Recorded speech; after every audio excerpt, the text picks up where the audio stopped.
World politics के अंदर आज सबसे बड़ा कांड हो गया है। ईरान के एक सबसे बड़े साइंटिस्ट को, न्यूक्लियर साइंटिस्ट को गोलियों से भून दिया गया है इस जगह पर। और उसके बाद में ईरान की तरफ से ये स्टेटमेंट आ गए हैं कि उनकी मौत का भयंकर बदला लिया जाएगा। ईरान के ऊपर ही जनवरी में कासिम सुलेमानी को भी इसी प्रकार से मार दिया गया था। अमेरिका के द्वारा ड्रोन का हमला हुआ था और यह कोई छोटी घटना नहीं थी। आप समझ सकते हैं कि इसको बिन लादेन से भी ज्यादा बड़ी अचीवमेंट माना गया था। जहां पर बिन लादेन ने अमेरिका के ऊपर टेररिस्ट अटैक किया था, 9/11 अटैक किया था, जिसमें हजारों की तादाद के अंदर अमेरिकी नागरिक मारे गए थे। मगर जनरल सुलेमानी ने जो काम किया था वो सीधे तौर पर अमेरिका की सेना के ऊपर अटैक करने वाला काम किया था। अमेरिकी स्टेट डिपार्टमेंट खुद यह दावा करता है कि 600 से ज्यादा अमेरिकी पर्सनल 2003 से लेकर अब तक मारा गया है, जिसमें जनरल सुलेमानी कैसे ना कैसे शामिल थे। और अमेरिका ने सर्जिकल स्ट्राइक करने के बाद में, मारने के बाद में आधिकारिक तौर पर क्या कहा था वो भी देखिए। उनके हिसाब से यह अमेरिका का अब तक का सबसे बड़ा डिकैपिटेशन स्ट्राइक था। डिकैपिटेशन स्ट्राइक का मतलब सर कलम करना ही होता है। 12 नवंबर की ही बीबीसी की इस खबर के ऊपर नजर डालें कि ईरान के पास में यूरेनियम का 12 गुना भंडार है,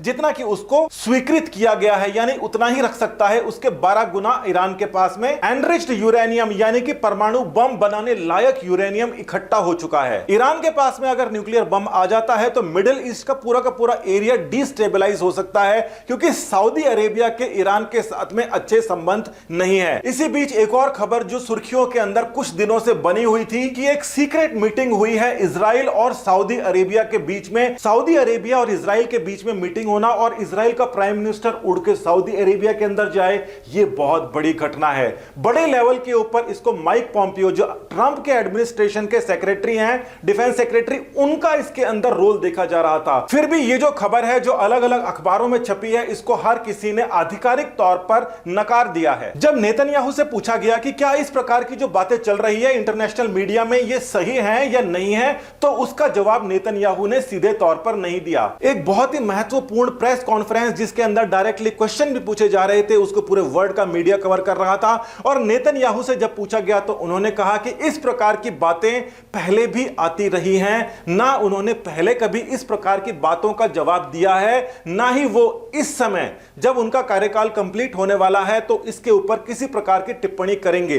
साथ ही के अंदर उन्होंने ये और कहा कि इजराइल को बचाने के लिए जिन जिन लोगों के साथ में हमें संबंध बनाना चाहिए उन सबके साथ में हम संबंध बना रहे हैं। कई सारे देशों का नाम भी लिया, मगर सऊदी अरेबिया का खास तौर पर नाम नहीं लिया। इस प्रकार की मीटिंग को सबके सामने नहीं करके और खुफिया तौर पर करना इसलिए भी शायद जरूरी रहा होगा क्योंकि सऊदी अरेबिया सबके सामने नेतन्याहू से नहीं मिल सकते। फिलिस्तीन का जो मुद्दा है वो आईओसी के लिए सबसे ज्यादा सेंसिटिव है और सऊदी अरेबिया अगर साफ तौर पर यह कहता है कि हां मैं इजराइल के प्राइम मिनिस्टर के साथ में मैं मिला था, तो इसका मुस्लिम वर्ल्ड के अंदर एक गलत मैसेज जा सकता है। अब बात यहां पर आ जाती है कि उस मीटिंग के बाद में इस साइंटिस्ट को गोलियों से भून देना, और वो भी एक इस प्रकार का साइंटिस्ट जो कि इजराइल की मोसाद के लिए मोस्ट वांटेड आदमी था, कहीं यह इजराइल का एक तोहफा तो नहीं है सऊदी अरेबिया के लिए। ट्रंप का जो कार्यकाल रहा है वो चाइना और ईरान के लिए बिल्कुल ठीक नहीं रहा। ट्रंप का कार्यकाल खत्म होने वाला है और साथ ही के अंदर ट्रंप के कार्यकाल के दौरान में ही सुलेमानी की मौत हो जाती है। उसके अलावा 15 सितंबर को ट्रंप ने ट्वीट भी किया था कि ईरान के ऊपर 1000 गुना ज्यादा रिस्पांस करेगा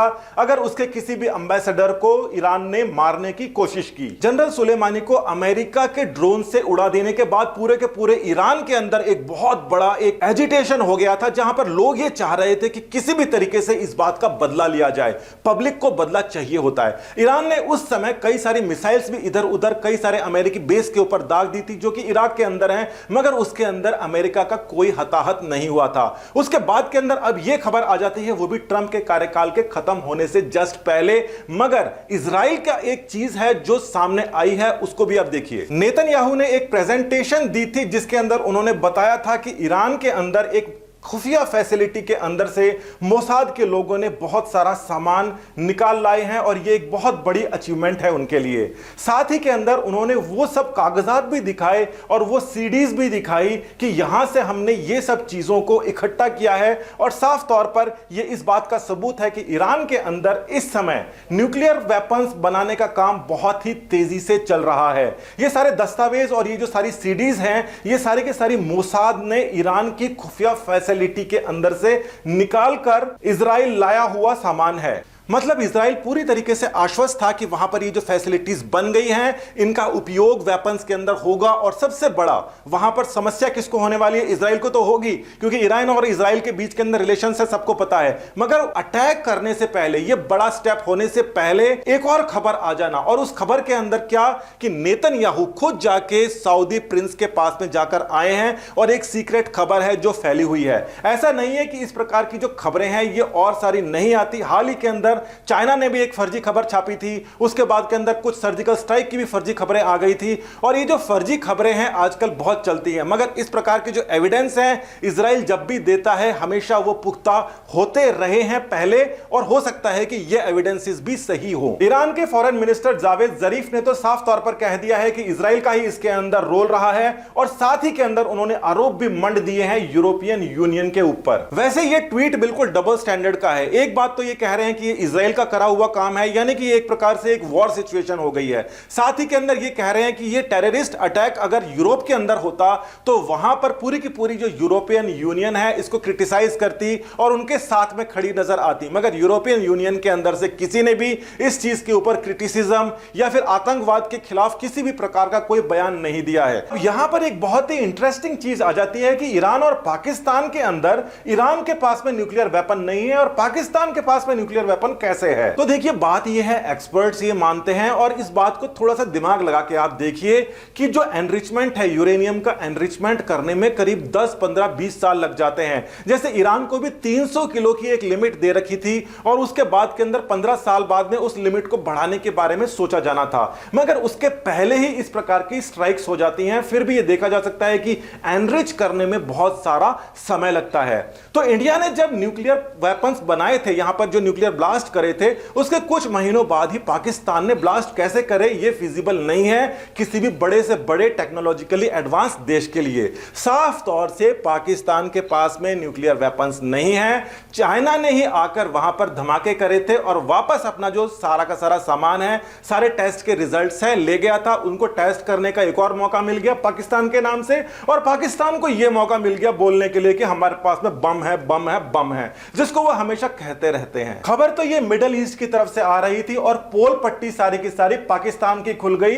वर्ल्ड के अंदर उसका नाम खराब हो गया। सरकारों को, साइंटिस्टों को, सबको पहले ही पता है कि इतने कम समय के अंदर कोई न्यूक्लियर वेपन नहीं बना सकता, मगर अब जनरलाइज जो पब्लिक है उनको भी यह बात समझ में आ गई कि इतने 10-10 साल लग जाते हैं एनरिचमेंट करने के, तो 5 महीने के अंदर अमेरिका नहीं कर सकता, वो पाकिस्तान ने कर दिया। तो आज पाकिस्तान की यह हालत क्यों है? फिर भी सबसे बड़ी बात यहां पर जो आ जाती है कि क्या इस स्ट्राइक के अंदर इजराइल शामिल था, मोसाद शामिल था, या फिर यह काम जाते जाते ट्रंप का किया हुआ है, सऊदी अरेबिया और इजराइल दोनों को गिफ्ट दिया हुआ है। कोरोना की शुरुआत के साथ ही यह बात भविष्यवाणी कर दी गई थी कि पूरे वर्ल्ड का वर्ल्ड ऑर्डर चेंज होने वाला है। जो इस्लामिक कंट्रीज हैं वो अब इस्लामिक ब्रदरहुड से ज्यादा टेक्नोलॉजिकल एडवांसमेंट और फ्यूचर के बारे में बात कर रही है। कारण यह है कि 10-15 साल के अंदर तेल खत्म होने वाला है। सभी के सभी अब सोच रहे हैं अल्टरनेटिवली हम क्या करेंगे, क्योंकि 10-15 साल के बाद में कुछ तो करना ही होगा इकोनॉमी को बचाने के लिए। और यह समय एशिया के लिए खास तौर से बड़ा इसलिए है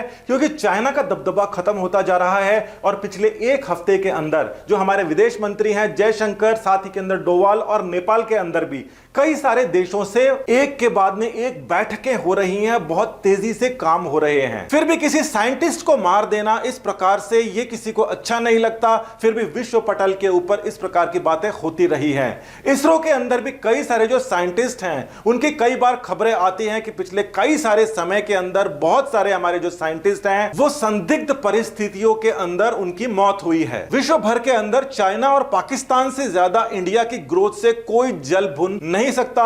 हो सकता है कि इन दोनों पार्टीज का उनके अंदर कैसे ना कैसा रोल रहा हो। सरकारी एजेंसियां इसके ऊपर काम कर रही हैं और पिछले काफी समय से हमने देखा है कि टेररिस्ट अटैक्स जो इंडिया के अंदर होते थे वो बुरी तरीके से कंट्रोल में कर लिए गए हैं। और इस समय जो सबसे बड़ा जो हमारा विजन है वो ग्रोथ, डेवलपमेंट, टेक्नोलॉजिकल एडवांसमेंट्स, इन सब के ऊपर है। यानी कि बाकी चीजों से हम आगे आप आए हैं एक स्टेप और ज्यादा। वर्ल्ड ऑर्डर जो चेंज हो रहा है उसके अंदर इंडिया की जो भूमिका है वो अभी से ही अहम दिखाई दे रही है और पिछले एक साल से देखा जा रहा है कि जो इंडिया के साथ में अच्छे रिलेशंस नहीं हैं उनकी हालत बिगड़ती जा रही है। अच्छाई हमेशा आगे बढ़ती है, बुराई से रुक नहीं सकती। बहुत बहुत धन्यवाद, नमस्कार, जय हिंद।